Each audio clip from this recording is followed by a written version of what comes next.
India के parliament में 10 घंटे वंदे मातरम पे बहस की।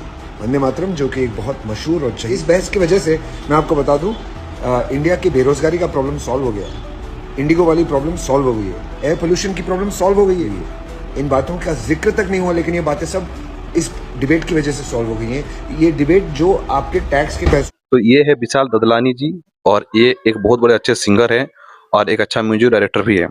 और इनका सवाल ये है कि हमारे संसद में जो वंदे मातरम पर जो बहस हुआ था, जो वंदे मातरम ये हमारी स्वतंत्रता का मंत्र था, ये बलिदान का मंत्र था, ये ऊर्जा का मंत्र था, ये सात्विकता का मंत्र था, ये समर्पण का मंत्र था, ये त्याग और तपस्या का मंत्र था, संकटों को सहने का सामर्थ्य देने का ये मंत्र था, और वो मंत्र वंदे मातरम।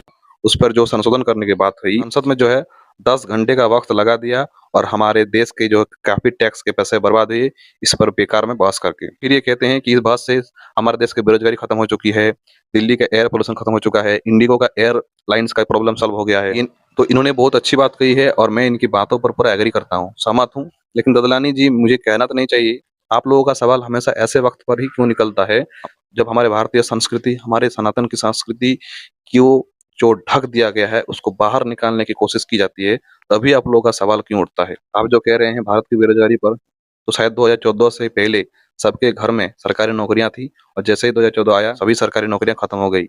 और वंदे मातरम जो शॉर्ट फॉर्म में था, जब तक ये शॉर्ट फॉर्म में था तब तक सबके पास रोजगार था, और जैसे ही इसको ठीक से संशोधित करने की बात आई, यहाँ पर सब कोई बेरोजगार हो गया।